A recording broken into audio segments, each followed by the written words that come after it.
said it. He said it. We live, baby. We live. We live. We're a little loud. We live. We're live. But are we live? But are we live? We live. My phone going off. Phones are going off. There it go. Phones are going off. There it is. We live. It's ain't it. Happy Monday. Monday. Welcome to another episode of Discussions and Conversations. The DK Podcast. We back. What's up, sis? We live tonight, y'all, on Facebook and YouTube. So that means we need y'all to share, like, comment, subscribe. What you do? What else? What you do on Facebook? Follow, all that. Do all that right now. As you come on in to another episode of Discussions and Conversations, you see Drip doing it. He taking his time right now, liking, sharing, comment, just all that. We doing all that right now. What's up, babe? We doing all that right now. Facebook is wigging out on us. We may not be live on Facebook. May or may not be live on Facebook. Nah, we good. We good. Okay, we're good now. We good. Okay. All we right, here. cool. We're live, y'all. We live everywhere. Everywhere you can find us tonight, we are live. We live, y'all. I just keep checking because at first when I was looking, it just kept showing me going like this: get up, get down, get up, get down, get up, get down, get up, get down, get up, get down. So that makes sure we live, baby. We live, baby. Man, we got a good little episode. Not little episode, but not little. Okay, got a little episode. Good little episode today. It's been an action-packed weekend. Just the weekend alone, man, because we live on Fridays. So just from Friday to Monday, it's a lot that done happened. And it's a lot that happened last week, so much that we couldn't even touch on all of it Friday. So we had to bring it into today because it's still going on through the weekend. That's just life. That's just what's going on. So I don't know, man. I'm sorry, y'all. We just trying to put it on my story, so everybody can see. Click right here. Tune in right here. Right here. Right here. Yeah. If you believe in love and all that it can do for you. All right, there we go.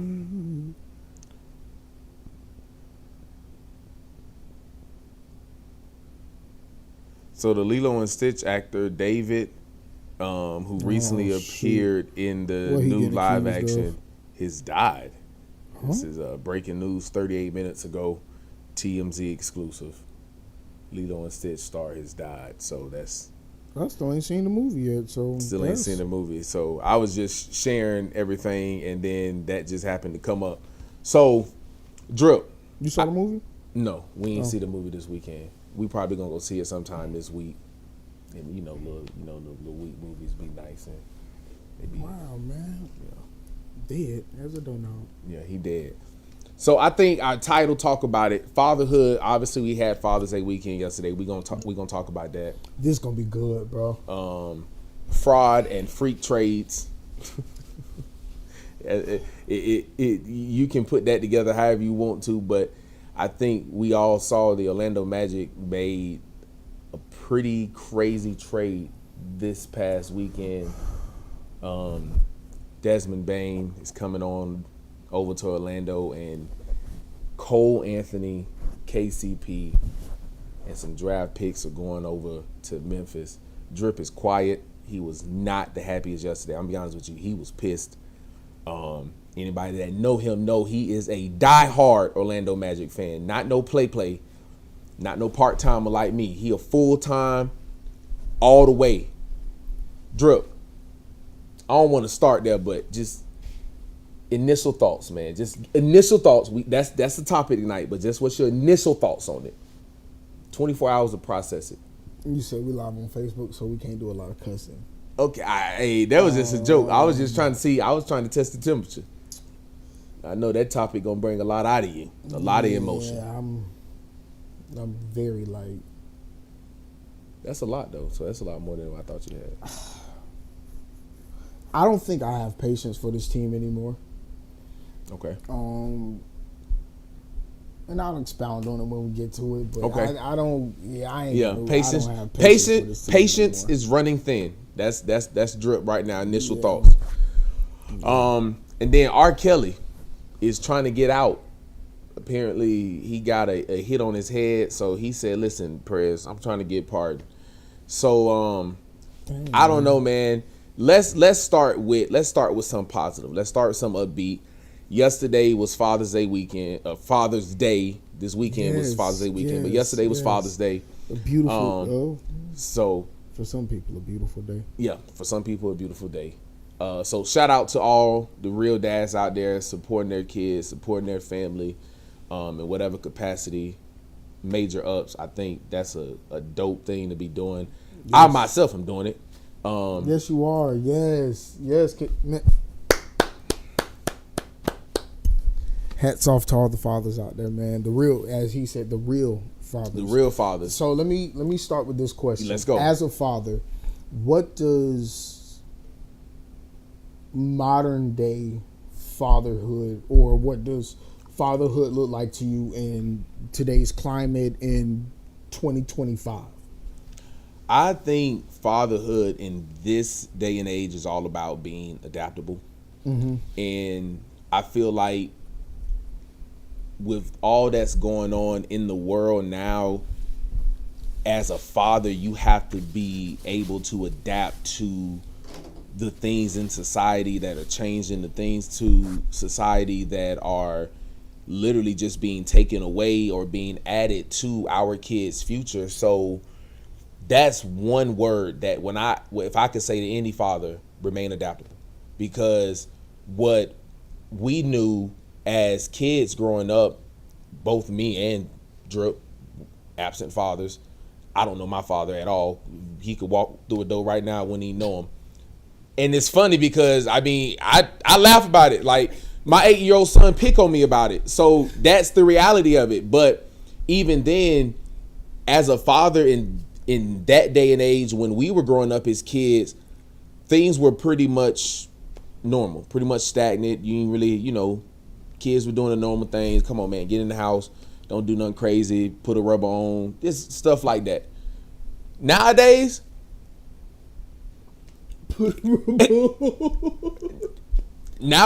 man, the climax is totally different. Yeah, nowadays, hey, man, don't go to school with that gun. Exactly. Thank you. Nowadays, it's like, hey, man, safeguard yourself.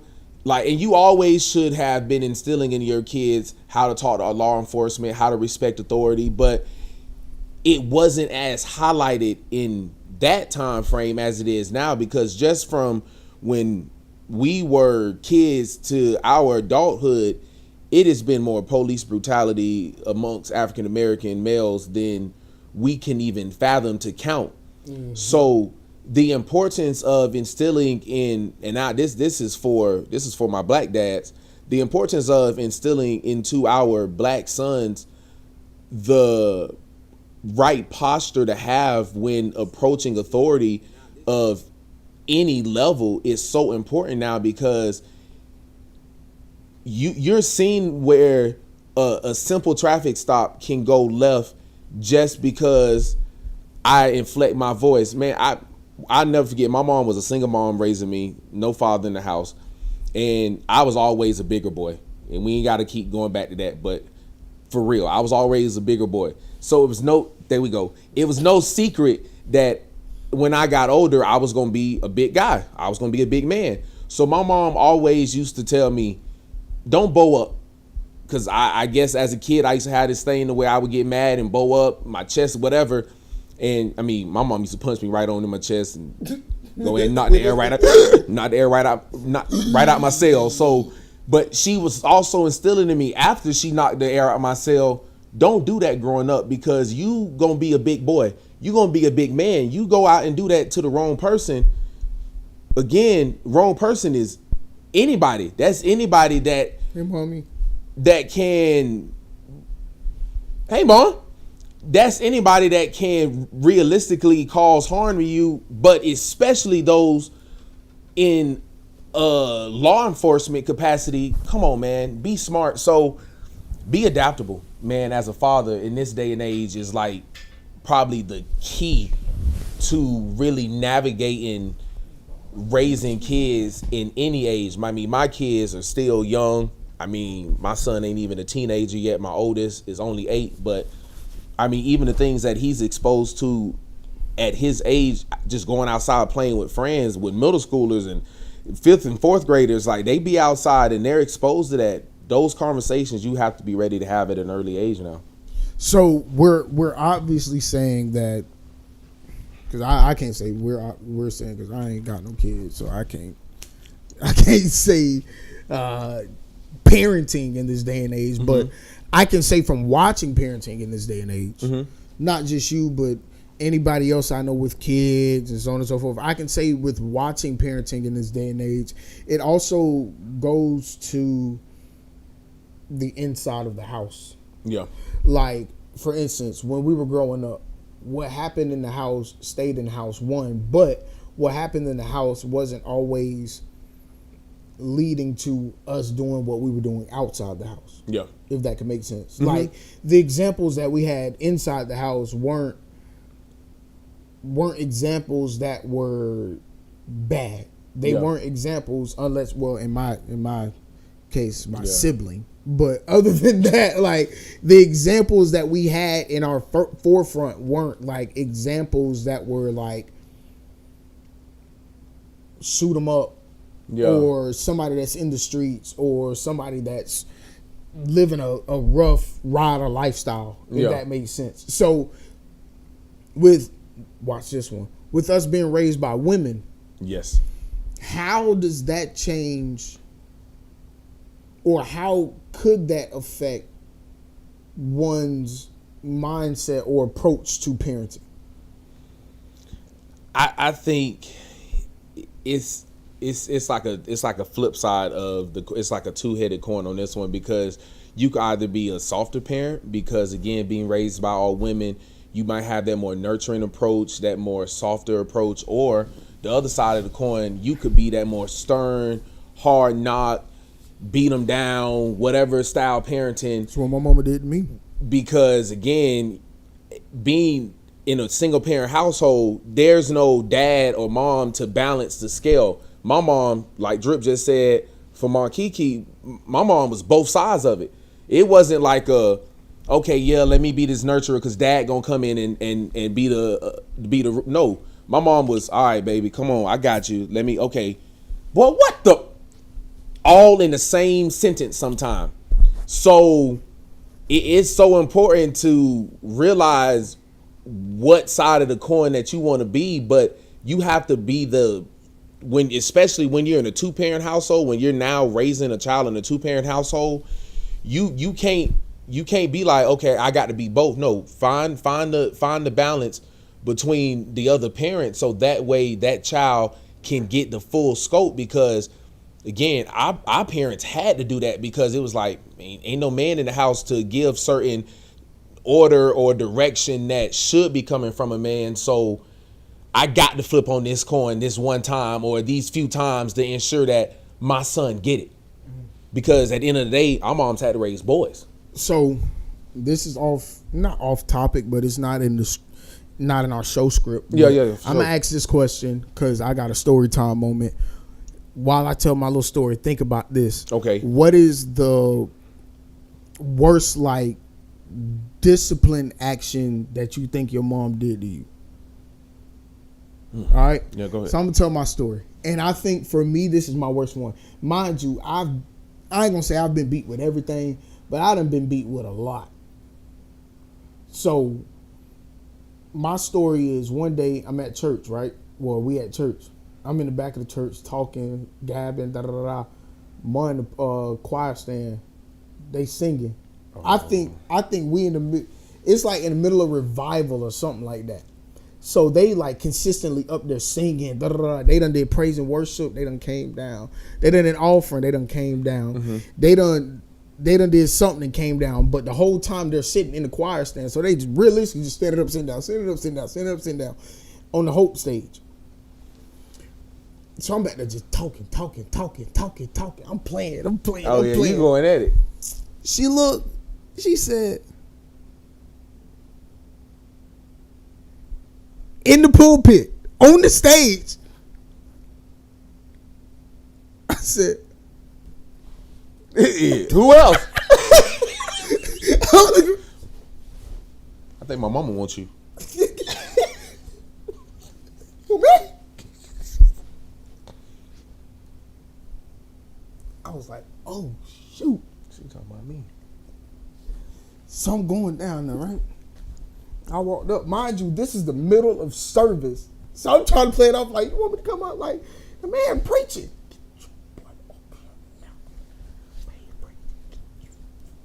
You don't even know how to do that. So I was just walking down there, right? She said, you know, they Hope used to have like these ledges on the stage where we used to store stuff. She told me to come up the side of the stage. I walked up there. She pinched me the hardest she could. She said, if you don't sit your behind down behind this wall and you better not move until the end of service.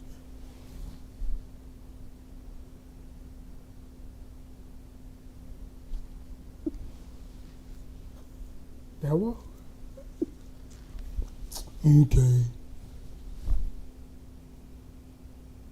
The whole time, the rest of the service. Bro, the dude that I don't even remember who was preaching, bro. The nigga was preaching up there about an hour and a half. They was shouting, they was screaming, he was laying hands, everything. And the whole time, guess where you was at? I didn't see a thing because I'm sitting back there behind that wall like this. I peeked around. Everybody laughing at me. She looked back. She said, boy, if you don't sit your behind that.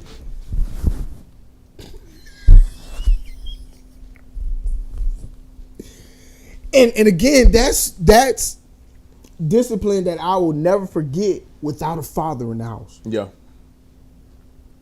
I'll never forget that moment to the point to where now, like, I may play around in church, so on and so forth, but I'm grown now.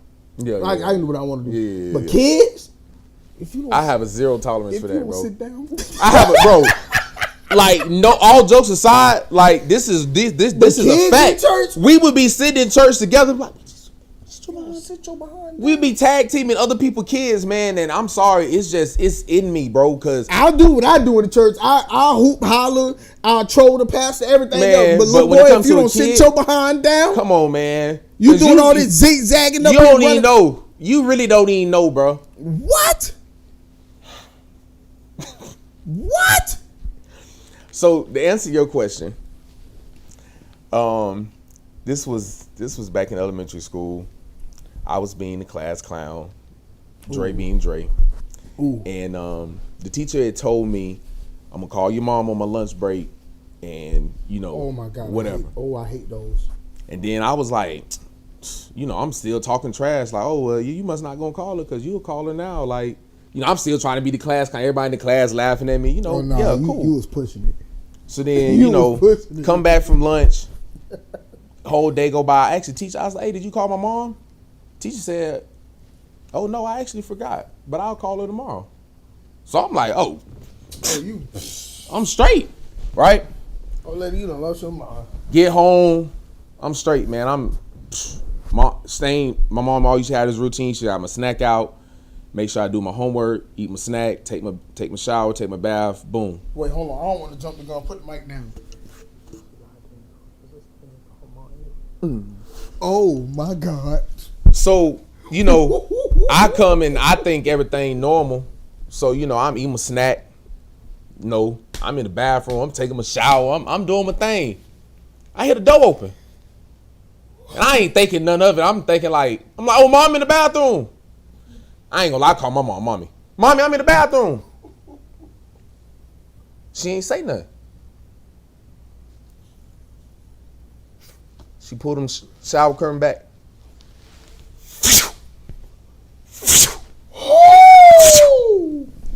In the shower. I done fell. I'm slipping.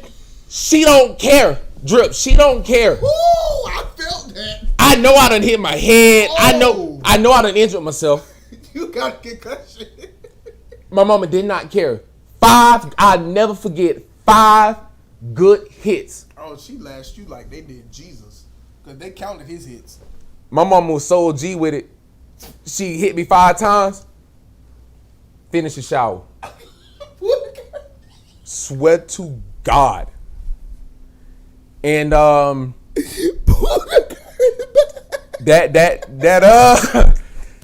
was by far the I'm late in the shower. Never talk back to a teacher again, did you? No, not that teacher. I was the best in Miss Tanya Cook 3rd grade class. That was the best I'd ever been in school. That was right when we had moved from Pine Hills, when I had moved from Pine Hills Elementary to Eccleston. So I was just trying to get accommodated to the new school, trying to get everybody to like me. I was the best in Miss Tanya Cook class forever. Oh, man. I remember that teacher first and last name because that's how good I was in her class. I got beat that bad before, too, because of school. Mm-hmm. And it was because of a black teacher, too. I'm glad you knew it was a black lady because I couldn't believe Auntie did me like that. Yeah, because of her name, I could just imagine as black. Yeah, I got beat that bad, too, because of a black teacher, bro. And the reasoning was because, as you know, from 3rd to 8th grade, I went to all white schools. Oh, yeah. So my mama was like, you doing all of this to this lady. Yo. You doing all this to this. This is the only black lady at this school. You should be respecting this lady. This is the only black lady at this school. And you torturing this lady like this with your behavior? Man, I got killed. Man. But So with saying all of that, the role that I've received from fatherhood, if anybody that know me over the course of the last 10 years or so, I've had a strong father figure in my life. Somebody that if I need to, if I need to talk, I can pick up the phone. If I'm down bad on rent, I can pick up the phone. If something just ain't right for me, I could pick up the phone. That's, for me, in the past 10 years, having that figure, having Alger in my life, that's been something that before these 10 years, before from 0 to 17, or 0 to 15, 16, whatever it is. But between those times, it was something where there was always something missing. Yeah. Not because I didn't have other father figures, but at the time they became somewhat of a figure. Within a couple months after that, they wound up having their own kids. Yeah. So now it's like, okay, I got the. See, that's the I won't say the problem I've had because it wasn't a problem. Like I've respected every figure that's came in my life that was a father figure, but that's kind of the where the place I was in is that they've all had their own kids. So I've always kind of played naturally second fiddle to their kids, whereas they always reassure and tell you, no, that's not the case, and you'll always be a son, and you're like a son. But you know, and even on the truth, and even on the pastoral level as well. Yeah, bro, almost especially on a pastoral level.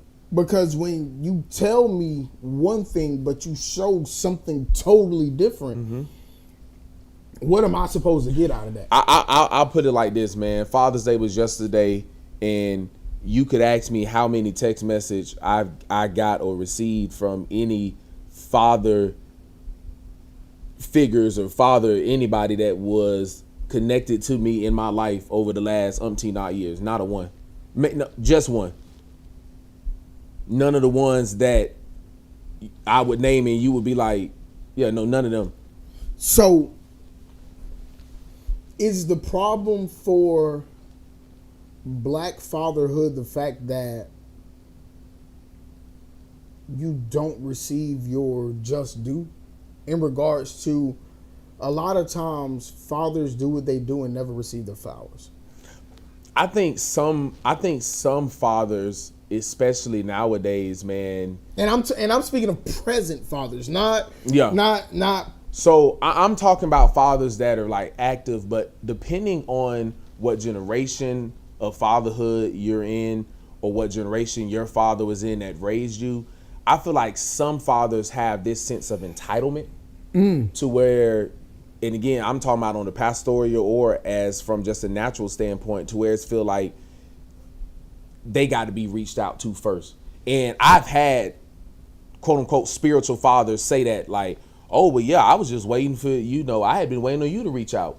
But if you're supposed to be a father to somebody, when you really think about what the word father is, that nurturing person, that guidance in someone's life, you sit around here waiting on me to reach out, but you didn't think to yourself one time to reach out. And that to me is that's just a crazy logic to have. And as a father, I could never imagine going days when my kids get older as adults, or days, weeks, months without talking to them, texting them, whatever, because it's like, why am I sitting around here? Oh yeah, I'm their daddy. They poke. And now you sitting around here and you done missed your kids everything because you around here waiting for them to text you. So this ain't a therapy session for us by any means. But again, Father's Day was yesterday, so we're going to have these conversations. Yeah. Do you, as a father now, because of what you've been through not necessarily what you've been through as a father, but because of what you've seen as a father, do you as a father now more so not understand why whoever the person was ain't in your life to an extent? Like one of those, like, man, because like you just said, you can't imagine now later on in life not talking to your kids. Yeah. So maybe not for a person who don't know that they have a kid or whatever, but if you know you got a kid, like you being a father now, there's no way I could understand, or no way you could understand, like how you could have somebody that you know came from you, so on and so forth, yada, yada, yada, and you not have any kind of will to reach out, any kind of will to talk to, understand,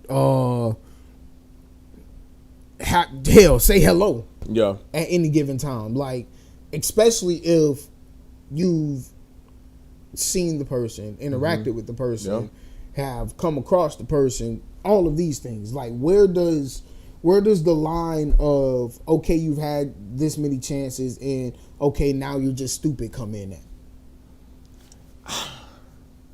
I mean, for the father perspective, or for the father's perspective, not for the child's perspective, for the father's perspective. I mean, honestly, man, once you meet your child, or once you have any interaction with your child on any given level, now I'm gonna give context. If they receive you well, right? Like if you weren't in your child's life for 20 plus years and you stumbled across them in whatever capacity, and he or she receive you with open arms, and then you still decide not to follow up and try to adjust to the new normal of accepting your child, you wild as hell. Like that movie shit. Yeah, you wild as hell. Now, for the father that has a baby and is just opting to not be in his child's life for whatever reason, that's just crazy, man. Like, how could you not want to be in a child's life? Like, like why? Yeah. Like and that for me was one of the most scariest things going into fatherhood, is like, dang, I ain't never did this before. And when I say I never did this before, bump fatherhood, I've never even had a father, so I don't even know what it feel like to be called dad, daddy, give direction, give orders. So it's like, what do you do? But even still, once you get a baby, it's like, what you laughing at, man? I'm sorry, I got to keep that joke in my head. I want to hear it though. I really want to hear the joke though. You said you never been called daddy. Yeah, I mean, that's what got you. I was about to say that's what got you that baby. That's what got you that baby. That's true. That's a good one. That was a good one. Damn, that was a good joke. Yeah, you had to tell that joke.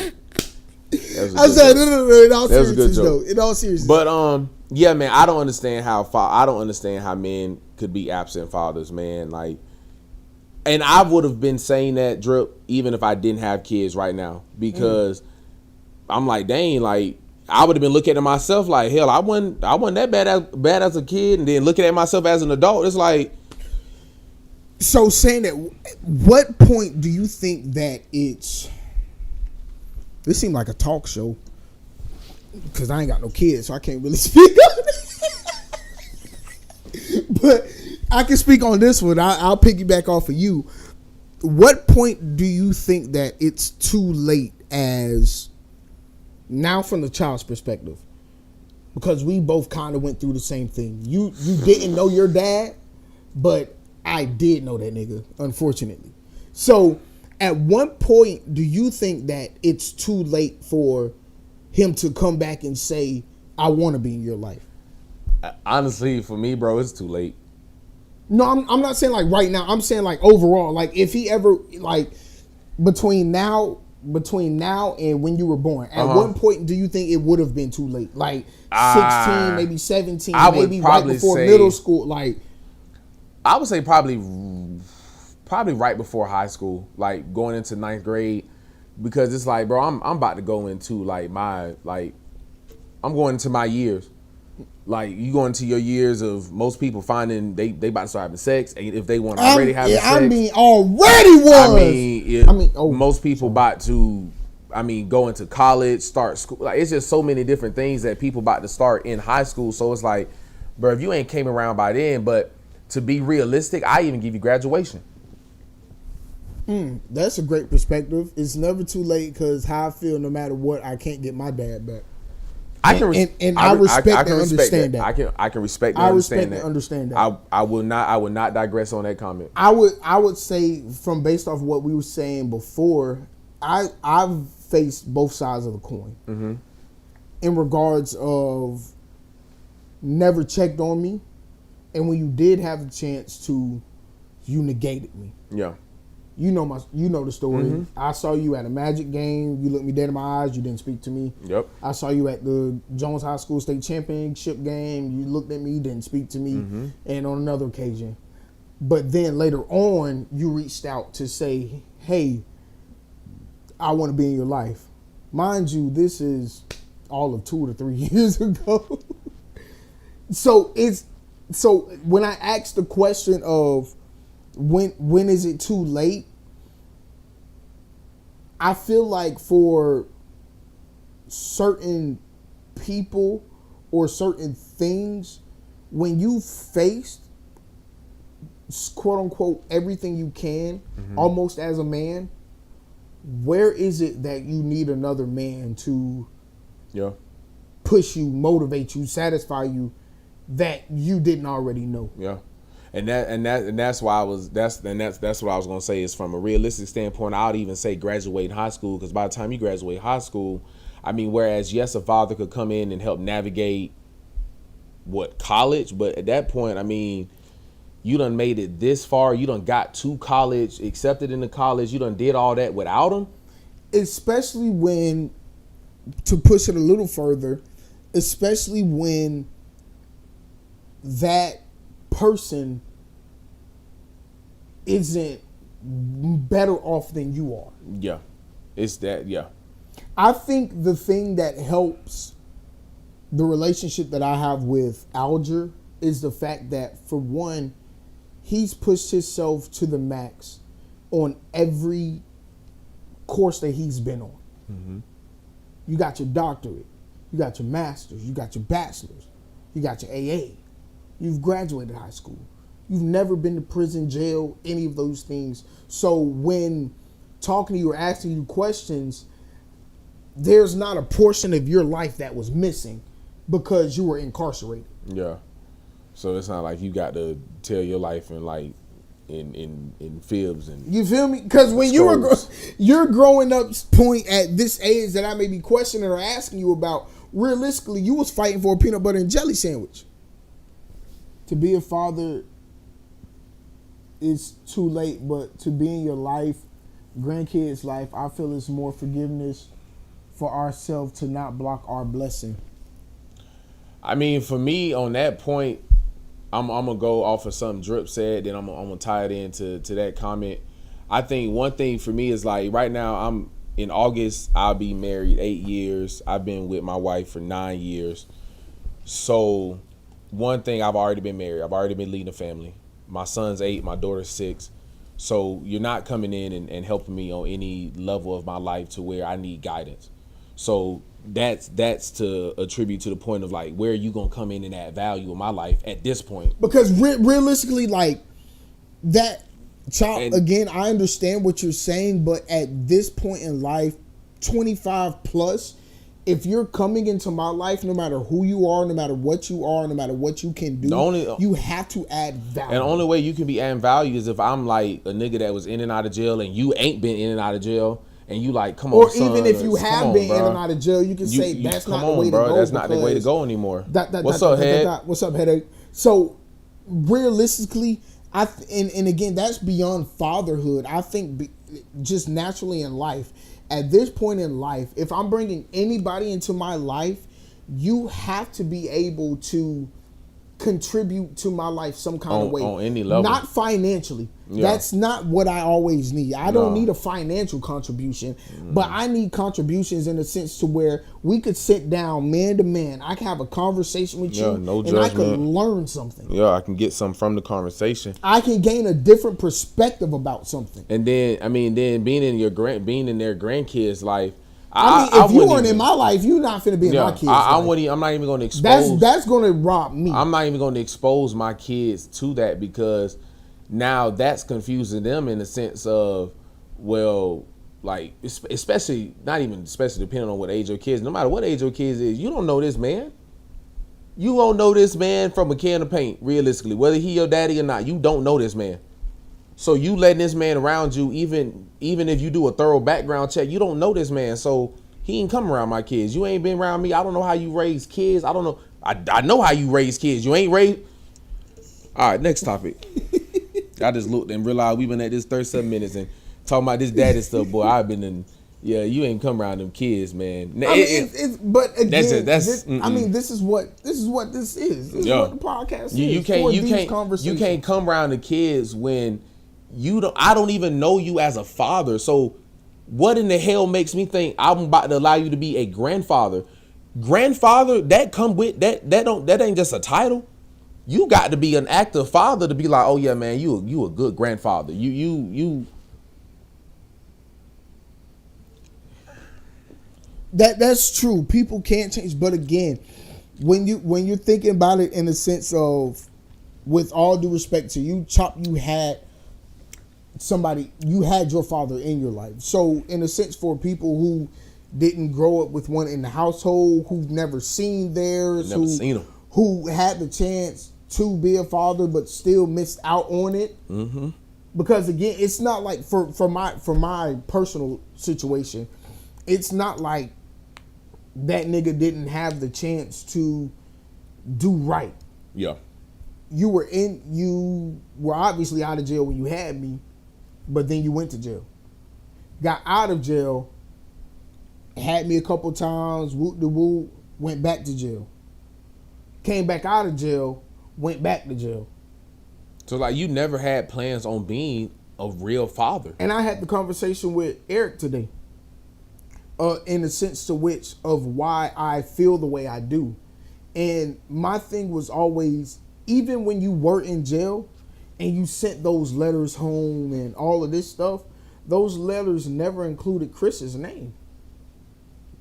Those letters were to Eric and Kiki. You trying to get your lady back.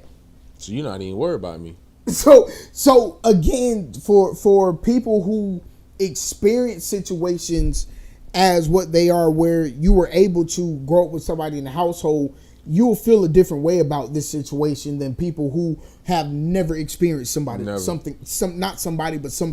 that. I never and because it's always in the household thing. It's in the household, man. Like my dad never even showed up. I never even seen the man.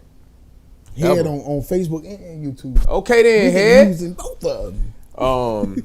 Yeah, bro. I can't. Yeah, on that dad topic, I just, especially where I'm at in my life, man. I don't need, like, I don't lost my mom. Like, I don't need you, bro. Like, I have no legit look. And some would argue, well, Dre, don't you need them now because you don't have your mom? No, I really don't need them. It's like, it's all the more now that I don't need you, because it's like I don't have my mom to help me navigate and understand the reason you were absent. You can tell me anything. You can blame it on you could try to blame it on my mom. And realistically, I'd have to believe it in a sense. Come on, bro. And I refuse to even allow that person, being my father, to come in my life and try to tell me something. And now I got to try to weigh well, is it true? Well, that could, like, no, man, I'm not about to sit and fill my head with that BS. Go around, go on by. Man, listen, this is what we're here for. Discussions and conversations. It's been a while. Talking, man. It's been a while since we've actually had a conversation. You already know, head. Big Kim for life, baby. It's been a while since we've actually had conversation about something. Yeah. That's why I've been just letting us go. Because, any other time, I'm ready to just move on. Let's go. Because I've been drinking. I've been, so I'm ready to go. But I feel like for us as black people, black men, this is a conversation that's important to have. Yeah, you gotta have it, bro. Because a lot of people aren't willing to be this open, this vulnerable with having this kind of conversation. A lot of people aren't willing to say, because my dad wasn't in my life, I feel this way. Yeah. I feel that way. Chop, I got you. He said, take a shot. We said, I got to take a shot on Facebook. Chop, I got you. But as black men, a lot of times, because we have these conversations, if you're watching on Facebook, excuse my French, but we're bitch. Yeah. We soft. We gay. We too vulnerable. Why are you talking about that? And of course, with our significant others, we can have these conversations because we don't have the fear of, oh, you think I'm a bitch. You think I'm soft. You think I'm too vulnerable. But again, as a black man, oftentimes it's hard for another black man to have a conversation with a black man about a black man not being in their life. Yeah. So when you got the forum to, it's okay. Yeah, you're going to do it. You're going to do it. I mean, again, man, I think for me, we the family house. My mom got 25 kids. I think for me, man, like, when you're coming out of a single parent household where you're only having a mom, and the likelihood of you being a father growing up is obviously high, because, I mean, if you're having sex, the possibility of having a kid, that's just what it goes into. And not just that, but also watching the struggles that they went through in order to raise you. I think that really determines, like, your mindset on fatherhood, because if you look at the ratio of those men that are not active in their kid's life, and you go and check their life and be like, well, did they have a father? 8 times out of 10, they probably didn't. Exactly. So it's like, when you become a father, we're going to be a rare breed of men to be like, oh yeah, they came from a fatherless household, but stepped up as fathers, because again, that's legitimately something that's unheard of. Like, and again, shout out to all the dads in general, but to the dads that were able to step up through a legit adversity, and that's saying, I don't know nothing about being a father. I ain't never had a father in my life. I might have had figureheads. I might have had people I could call on when I needed through times of trouble, blah, blah, blah. But when it came to day in and day out having somebody that I could rely on as a father, I didn't have that. And then still stepping up and saying, you gonna be that? Yeah. Bro, that's... And again, it's I don't want to say it's not a disrespect to the people who weren't there for their kids, because honestly, like, for somebody who was raised not having that, it's easy to say F that other person. Yeah. But that's why I asked you the question of, is it easier or harder to understand why that person didn't step up? because you going through all these trials and tribulations with your family, with your kids, with your marriage, so on and so forth, or vice versa. Once I get there, when we see these things happening, it's kind of easy to say, oh damn, I understand why he ain't step up, because without all of this, man, life would be so much easier. Hell, even with a dog, I feel like without all of this, life would be so much easier. So you think that, and then you experience, or you look at what life is like without that, and it's like, nah, man. Because I'm telling you, bro, because I dropped Max off to doggy daycare for a day, and I'm like, man, this house is too goddamn I'm telling quiet. you, bro, you just witnessed firsthand. Me and your sister did have your niece and nephew for about a week and a half, 2 weeks, and we was like, we missed some kids, man. What is that? Because it's just like, at the end of the day, I mean, you love your significant other. I mean, you have a partner, but once man, that comes into the fold, bro, it's kind of like, there you go. Once you add something into the fold, it's hard to take it away. It's hard to take it away and be like, oh yeah, I can just, like, yeah, you go on a couple days, do your thing, a couple nights, but in the day, it's like, man, what a noise at? Because I can be honest with you, like, I can joke all day, laugh all day with Babe when she asks me, oh my God, or she'll say something along the lines of, oh my God, if Max was going tomorrow, you cried, you. And I'm like, no, I'd be perfectly fine, man. I'll live my life. I ain't got to pay for this. I ain't got to pay for that. I ain't got to do this. But then having this conversation right now is one of those things where it's like, no, something I might feel away. Something gonna be missing, man. And I mean, you gonna feel it, bro. Something that you care about. Something that you care about, bro. And that's what. And I guess, you know what, Drip? I mean, this might add a little something to the conversation, but that mean they don't care about us?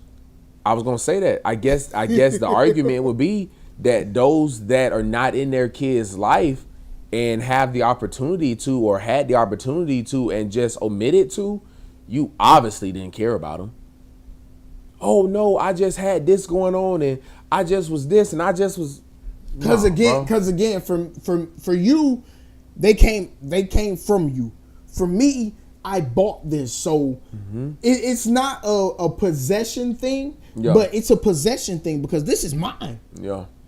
And then once you know that something is yours and it's not there no more. And it's just not one of those things that you buy. It's one of those things that, like, you buy, but this is like, this, you gonna love this. Like, you love that animal. Like, you gonna buy any animal, no matter what the price tag is. Once you get to grow and that animal join your family, I mean, literally becomes a part of your daily routine. Because that's the same for kids. They're a part of your daily routine. Each and every day, the first thing that comes to your mind is that person or that animal. Yeah. Even though for me, I got a significant other that may take care of him before I wake up because she got to go to work. Even if I still wake up in my eyes and be like, I wonder if Max went out yet. Yeah, that's the first thing that comes to mind. It's still not a thought that don't cross your mind because you care. I wonder if Max is eating yet. You care. Them niggas ain't care, man. Them niggas ain't care, man.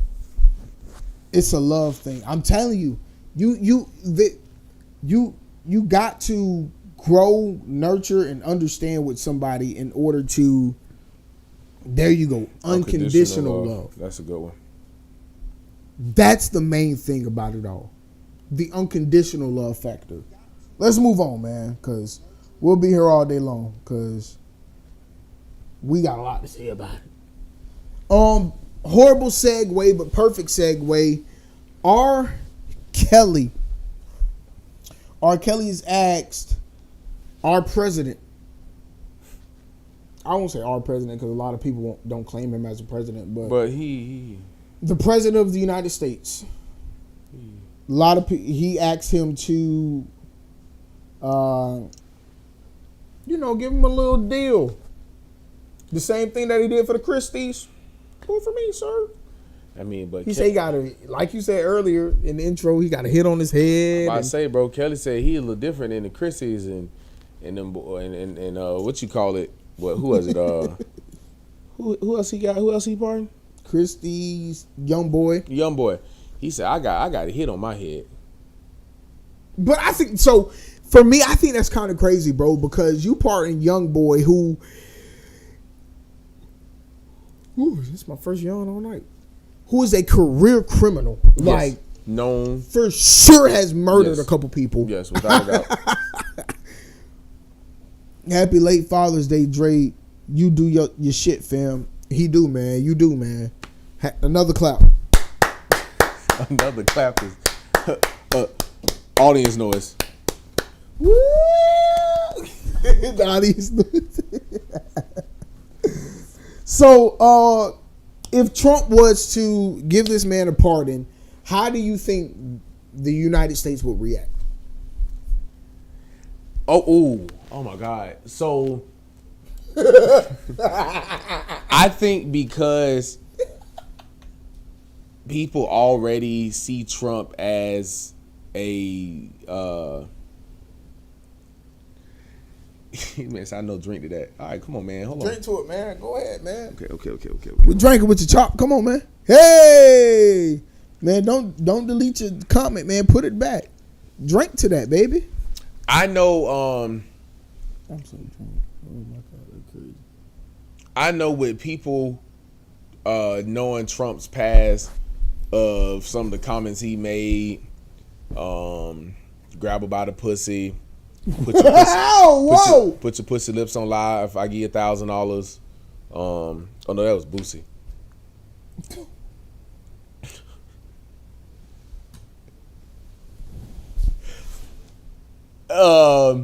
But seriously, with the history that he has with the media. No.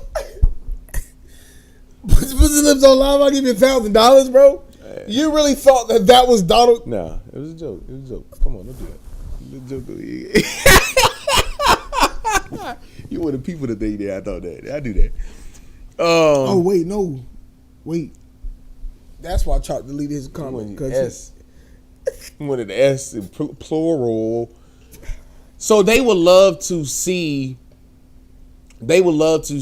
Trump almost endorse R. Kelly, who is obviously facing 30 years right now for sex charges. So they'll love to see that. All right, because at this point, man, we done been here for a while, so we gonna hit him. Hit him and quit him. Hit him and quit him. We gone. That's what R. Kelly did to them girls. He hit him and quit him. Hit him and quit him. Yeah. Hit him and quit him. Young and dumb. Young and dumb. He peed on him, everything. Hit him and quit him. Hit him and quit him. Hit him and quit him. I'm gonna come back to that. No freak. Because the last thing we got to talk about is the finals being dead. Yeah. We're going to end it about around 8:30 when we started. So we got to talk about it, Drip.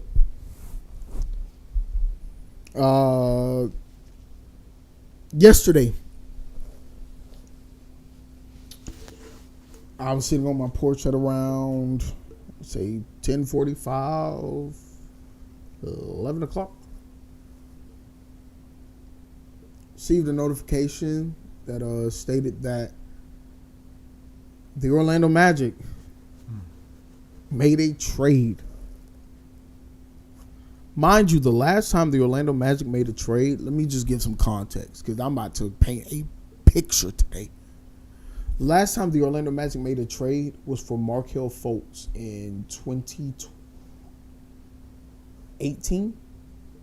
Mm-hmm. That's the last time the Orlando Magic made a trade for a player. Let me state that because we afterwards, of course, we traded Vooch, Aaron Gordon, but we didn't do it for players. We did it for draft compensation and draft picks. Okay. I have to make that note because not a lot of people recognize that. They were like, no, but y'all traded. No, we didn't trade them for players. We traded them for picks and compensation. So last time we made a trade for a player was Markelle Fultz. We know how Markelle turned out. I was a Markelle advocate. Everybody knows that about me. But whatever. We traded yesterday Cole Anthony, Contavious Caldwell-Pope,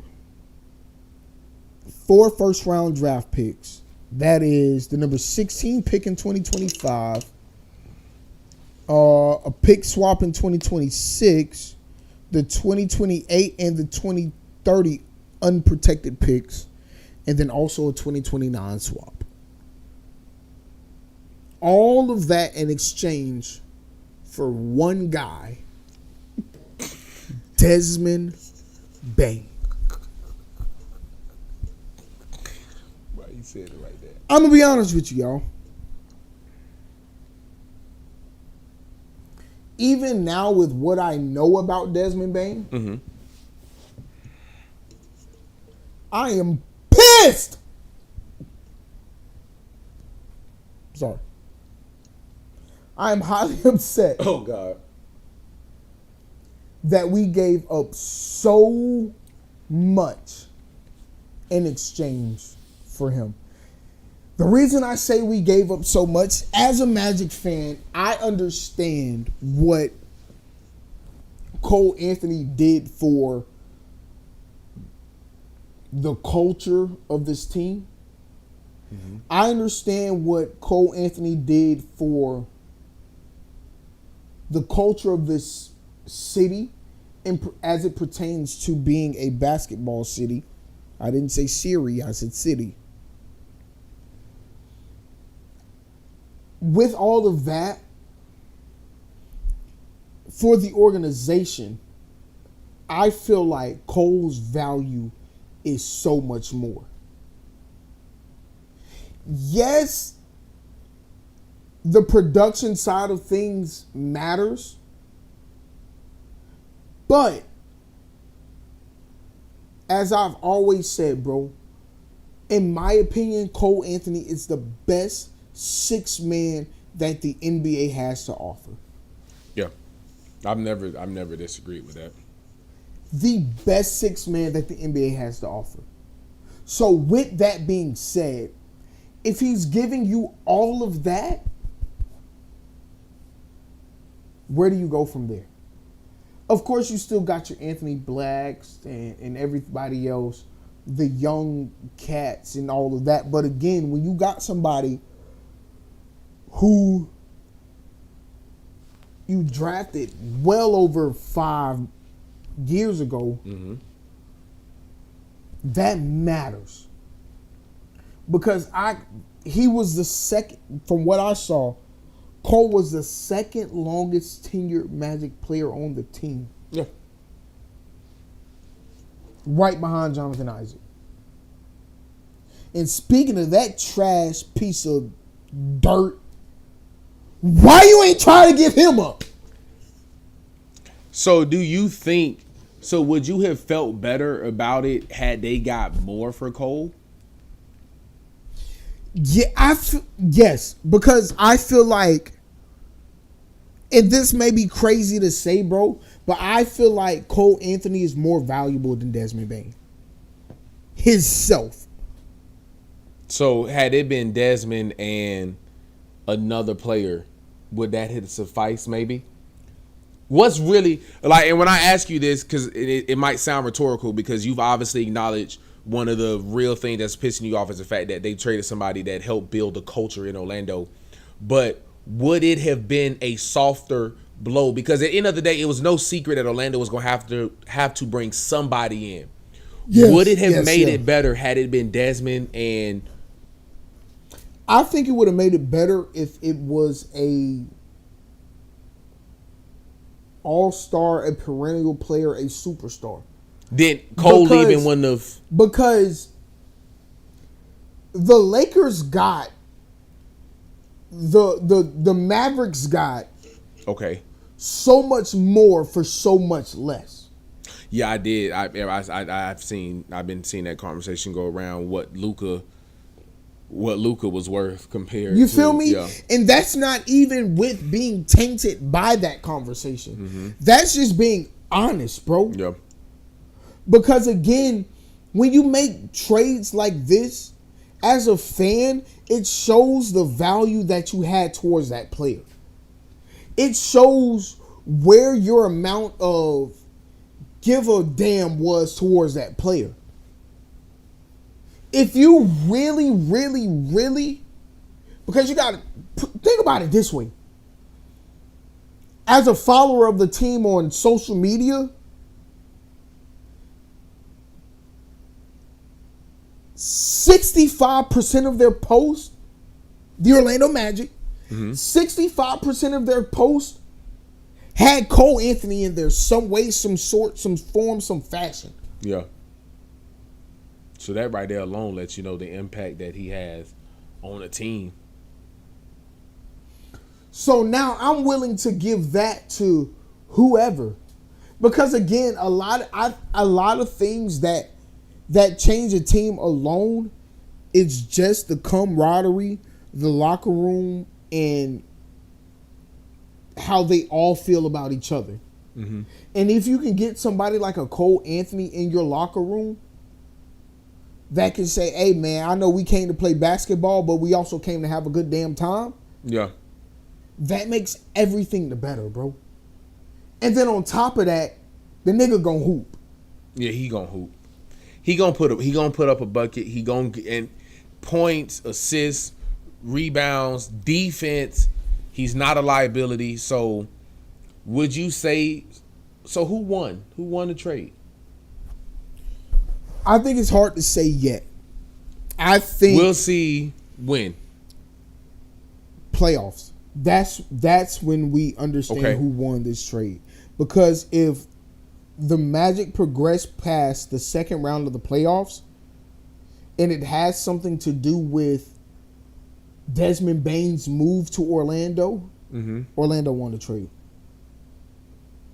So Cole coming into Memphis, starting, putting up great numbers. That wouldn't matter if they get to the playoffs and lose. If they get to the playoffs, lose first round, or they get to the play-in and lose, make it to the playoffs and then lose still, I don't think that kind of I don't think that really matters. Okay. So it really comes down to what happens in the playoffs. Because that's what these teams got these players. So the only winner in that scenario would be Cole, is because he was able to go to the team. But we can't forget about KCP. Yeah. We can't. And well, I mean, the only reason Cole is highlighted is because Cole, built that team down there. Yeah. That, I mean, KCP just came on first year. Okay, cool. Sucks to see you go, but like Cole, like you said, drafted.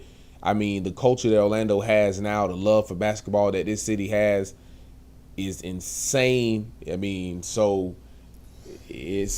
obviously this was like a damn near all in kind of situation. So is Desmond Bane really the guy to get them over the hump? Because let's give Desmond Bane's career stats. And again, for a career as a whole, Desmond Bane is not a snob. No, he's not. He is a 41% career 3-point shooter. He's a 38.9% catch and shoot shooter. This is just between 2020 and now. Jeez, that's not bad, yeah. Because he came into the league in 2020. So this is between 2020 and now.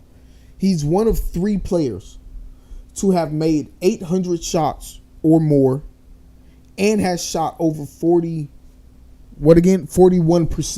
What year did Cole come in the league? Between 2020 and now. Cole came in the league, honestly, I believe 2019. 2018, 2019. So it's Paulo been in the league about 3 years now. So it's almost he was in the league about 2, maybe 3 years before Paulo. It's almost like Orlando was looking at them like, okay, Cole, you've been in the league longer. Desmond done did more than you have, and he's been in the league shorter. Orlando was looking at it like that too, maybe.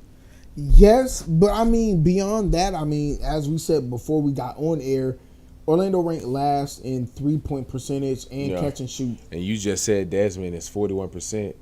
He's top 3 in the league in both of those statistics. Good outweighs the bad. But where it gets scary is that, and this is what I've been screaming to everybody, this is what we thought KCP would be for us. And he came here and sharded on us. Yeah, he didn't do. So it's kind of rough to say where we are right now. I mean, yeah. So we're about 22 minutes away from tip off. Game 5 of the NBA Finals, bro. Shai Gilgeous is averaging 32.7 points per game. I cannot believe we're still in the NBA Finals. He scored 15 Where points is football in the fourth quarter last game. Boy, I can't. Football! I can't wait for football. Oh, my God. I run my head through a wall. Jesus. Oh,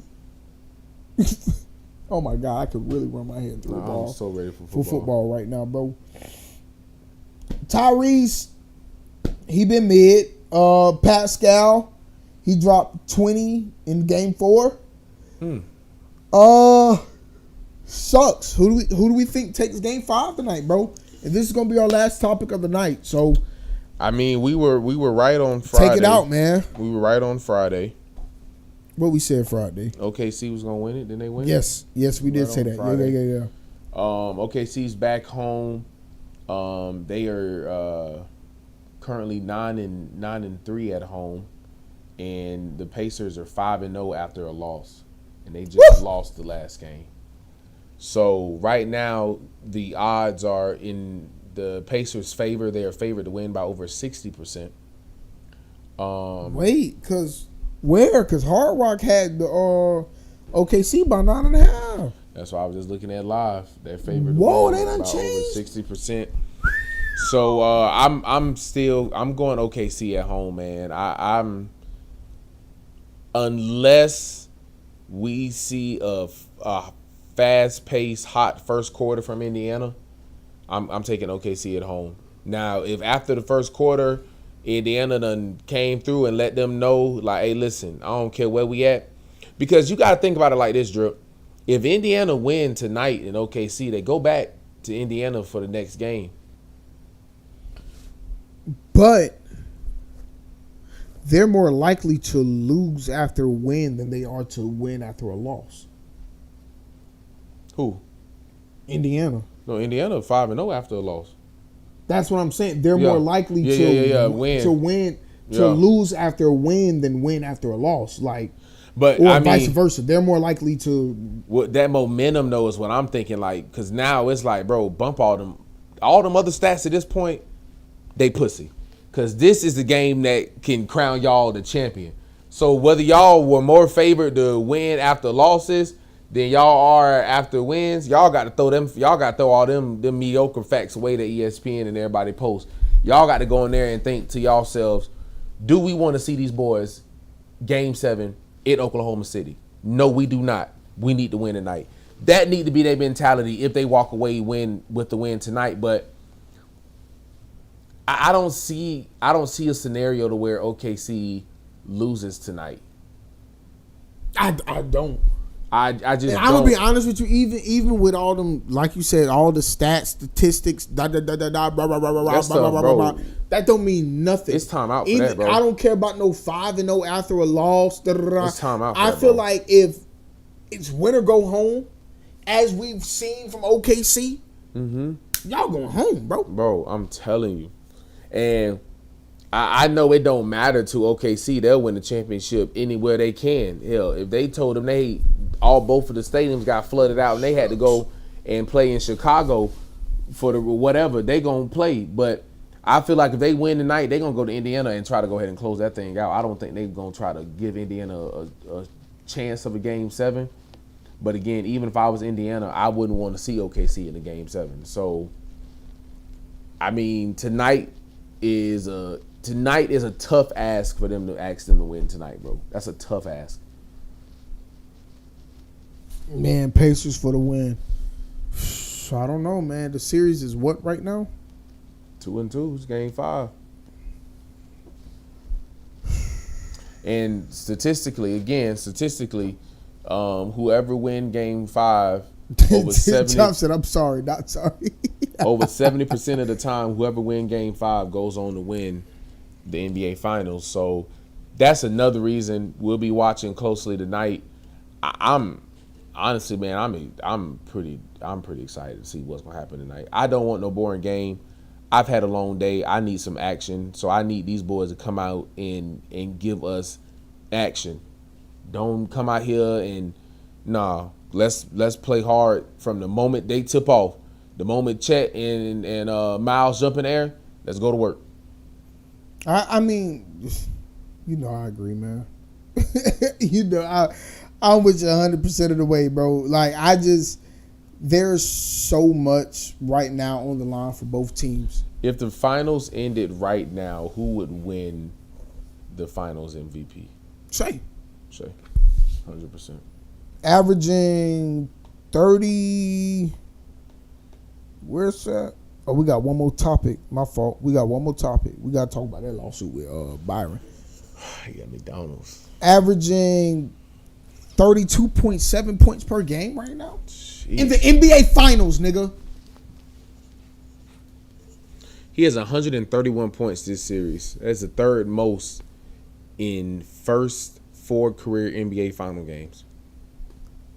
Trailing Rick, Barry, and Iverson. Who the fuck is Rick Barry? I know Iverson, but I don't know no Rick Barry. Who in the hell is Rick Barry, nigga? 131 points. So, Top, you got the Pacers winning tonight, bro? Because if that's the ticket you sent, nigga, I am not trailing you. 131 points in 4 games is... I don't know any mathematicians out there, but y'all let me know. That's pretty crazy numbers. It don't matter unless you win. Lakers, huh? Oh, Chop drunk. No, Rick Barry played for the Lakers, I believe. Oh, Lakers. I think that's what he's saying. Oh, you were reading. Okay. Rich said, bro, y'all cussing on here? Rich, bro, I'm grown. Bro, Rich, come on, man. Been trying to tell you Rich, that. bro, I'm a grown man, said, bro, dog. Rich crazy. I am a grown man, dog. I don't know, man. Rich, you should have came on earlier, man. We was talking some good Father Day topics, man. Talking about fathers, active dads. Rick Barry played in the 1970s. Yeah, I don't give a damn about that. We talking about current modern day NBA basketball. Damn. I mean, this how you know this goes into a point that we made in one of the last episodes. They just pulling stuff now like facts. They trying to just find because when the hell the last time they talked about a Rick Barry in any facts? Which is again why I don't know who Rick Barry is. And again, like unless I feel like right now knowing that, unless you're a Lakers fan, not a Kobe fan, not a LeBron fan, you have to be a Lakers, diehard Lakers fan to know who the doggone Rick Barry is. Yeah, you got to be in the family. All right, our last topic for the night before we get up out of here. There was this man by the name of I can't just say a black man by the name of Byron Allen. You knew he was black. Sued McDonald's and just came upon a settlement of $100 million. Million! Bruh. Bro, he called them out for pretty much $100 million, and that's a settlement. They didn't want to go to court. They didn't want to argue it. They didn't want to fight it. They knew they had screwed up. They knew for a fact that, oh shit, we got to just go ahead and pay this man. It's hit the fan. Yeah. Oh shit, it's hit the fan. We got to pay this man. I mean, and it was on some racism stuff. Like he felt like McDonald's didn't cater enough, not necessarily cater enough, but he felt like McDonald's didn't do enough for quote unquote black media. Yeah. In regards to all the black producers out there who make commercials for companies and all of this stuff, like he felt like they didn't do enough for them. And because of that, I'ma sue y'all. I mean, but to think, bro, the stuff that people sue for and go out and win, man, like it just take the right lawyer to be like, hey, let me put this together and we could win this. we could win the case. Because realistically, man, it's one of those things where you put your money where your mouth is. You can go after some of these big name companies with facts. Because again, this man, Mr. Allen, provided facts, and those facts, McDonald's lawyers looked at and said, "Oh, this could win." Because again, as we always know, it's also in the court of the public like this. Public opinion. So now when you talk about the public opinion, they're going to look at this and be like, oh yeah. Because you get 1 or 2 black jurors, hell, just one black juror going to read that and be like, oh yeah, no, this is discriminative. Me. So McDonald's understood what they were up against, and they were going to lose more with this going to trial than by just saying, hey, listen, man, yeah, it's $100 million. Speaking of 1 or 2 black jurors, I feel like, so off topic. Have you ever thought about what you would do if you had jury duty? Yeah, I actually just watched a show on Prime Video called Jury Duty. I only want a case that's gonna have me like. I want a murder case. Yeah, I don't want no. Don't give me no traffic court. No, I want some manslaughter, some murder. I need somebody to be dead. I need to be able to deliberate. I need to really send somebody up the road if need be. I need to see some evidence. Yeah. I need to hear some real testimony. Yeah. I need to hear some crying. Yeah. I need to be able to come to court and feel the stares of the family of the victim begging me to plead guilty for this person the whole while I'm listening here like, damn, your son might have deserved to die, so not guilty. Like, but see, that ain't it. It's not whether they deserve to die or not. It's whether they die lawfully or not. That's what I'm saying. If it was, if the defense is pleading self-defense, it's crazy. If the defense is pleading self-defense, and it come out that the victim was antagonizing and running towards the defense, and he pulled that thing out and Hey man, you can stay a hole in my head and remember my face. They get knocked. All right, so this is the last one, and this somewhat got to do with it, but don't got to do with it. So, you on the jury. Let's flash back to when we were in middle school, man. Casey Anthony case.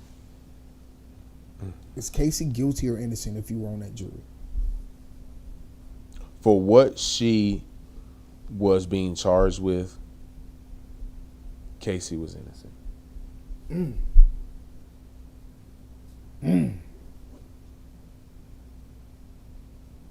man, everybody's just taking money from me right now. Okay. Casey was innocent. Because again, man, like we've been saying with this bitch. Wait, but she got charged with murder of her daughter. You don't think she did it? I don't think she murdered her daughter. Oh. I think she was a conspiracy or had a hand in it. So she did drown. What? The Kaylee? Kaylee drowned and she covered it up. Or you think one of her parents? No, I think her parents covered it. I think her parents did it. I've always felt like that. And I felt like Casey got in the spot to where she pretty I ain't gonna send my parents to jail for it, but I know I'm innocent, so I can beat my case. Yeah. And her parent, and watch this, it was enough money in that house to where they got one of the best lawyers in Jose Baez to where it was like, this beatable. And you saw what happened. So, yeah, I never thought Casey did it. Now, I think she played a part in it, had a hand in it, knew about it. Yeah, but I don't think she actually was the one that did the murder, bro. Hey, man. Well, listen, y'all.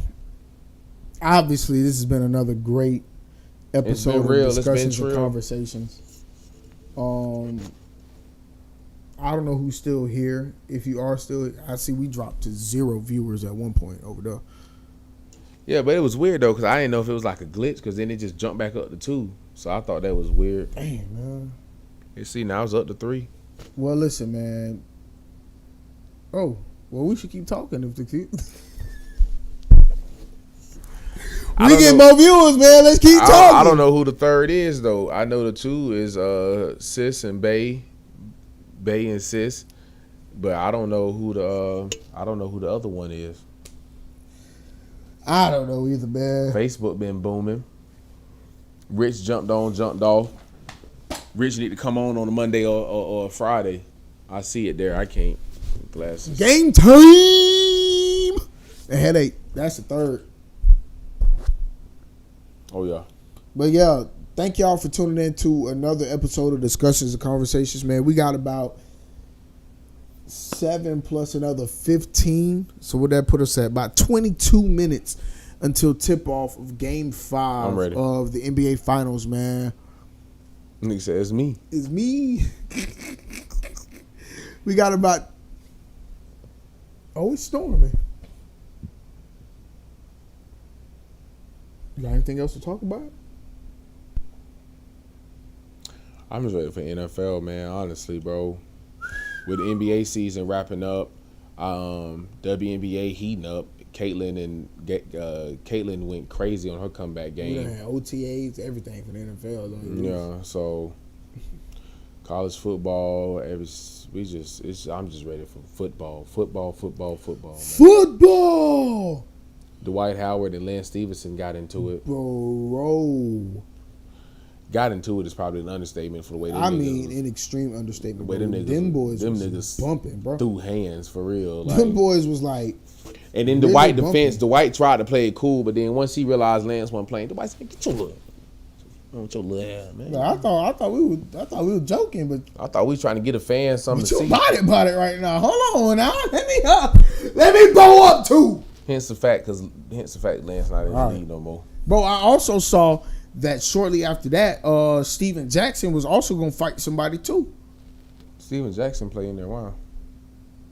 He one of the coaches for the Big Three, and one of the other players walked up on him and saying something after they lost or something like that. And he was, "Hey, nigga, you know who I am?" No. Yeah. Nigga, I am Steven I'm about to say Jackson. Steven Jackson bought it though. That's not one NBA player I would Malice in the Palace, I Bill. would Come on recommend. now. I was about to say I would not recommend trying somebody that starred in Malice in the Palace. Dang, man. Well, again, y'all, thank y'all for tuning in to another episode of Discussions and Conversations. We are about to get ready to tune into this game. It's gonna be a good one. 2-2 series. Our predictions again. OKC is about to take it home tonight, man. Gonna go back to Indiana. Took them chains off quick, ready to squabble up. All right, you saw it then. You saw it. Yeah. Steven Jackson was ready to throw them things. He stay like that, bro. I mean, nigga, TTG, train to go, bro. TTG, like, bro. All right. But again, another great episode of Discussions and Conversations. If y'all want more impactful, thoughtful conversations like what we started off with about fatherhood, Father's Day, fathers, let us know, man. Comment below. Let us know what y'all want us to talk about so we can talk about it. Give our perspective. Have deep conversations about it. Thought-provoking conversations. All that. Discussions and conversations about it. We can do it all. So let us know what y'all want to talk about. Thank y'all for tuning in to YouTube, to Facebook, to everywhere, man. Monday and Friday. When we gonna have 7 p.m. a guest appearance? Man, we are working on that. We've been talking to some people. We've been trying to figure out a guest appearance. We know for sure NFL season, we got some good minds coming to us. NFL season, we're gonna be talking to a couple of our friends. One of our friends for sure, Predators player, Orlando Predators player, former state champion at DP. We're gonna talk to Caleb Walls this season. Might do something like a watch party interview style. Yeah, man. First half watch party, then do like an interview style halftime, something like that. Yeah, but man. Get NFL season, we got all kind of ideas. Yeah, man. We trying to get some people that we know either play the game or got a degree in talking about the game to sit here and converse with us. Whether that be we ain't played the game and we ain't got no degree in it, but we know the game. Yeah, I've watched the game of football for 27 years now. I know the game now, so we can sit and talk about it. And maybe, man, we might bring the gang on for an episode, man. Who knows? Man. Boy, I have to put the cameras back on them boys, man. Who knows, set the cameras man? up, boy. We might bring the gang on for an episode. So again, man, as long as y'all help us grow. And push it. Y'all gotta help us push it. Y'all gotta help us push, man. Share it, like, comment, subscribe. Y'all been doing good on the comments. Y'all been doing good coming in, checking in. So keep doing that. Keep sharing. Sharing is the key. You share. Keep it in people's face. We'll be gone in no time. Tell you, man. I'm telling you. So if y'all want to see guests Hell, y'all share it to the guests that y'all want to see. Let them know, hey, y'all should get on this podcast. These boys be talking good. Sharing them videos. Share it out there, man. Let them know. Let's get people on here, bro. We want to have these discussions. We want to have these conversations, no pun intended. But we want to have these moments, these topics, these instances in which we can talk to other people and get their perspective on what they feel is going on in modern day culture, pop culture, for fatherhood, for all of these things. So again, man, thank y'all for tuning in to Discussions and Conversations. We about to lock into this game so that we can come back on Friday. Hopefully by Friday we have us some NBA champions. Because game 6 will be what? Wednesday, Thursday? Yeah. So hopefully we're coming back on Friday with new NBA champions, man. So I'm Chris. That's Dre. This has been Discussions and Conversations, man. Thank y'all for real for tuning in with us. Episode 18, man. We out of here, baby.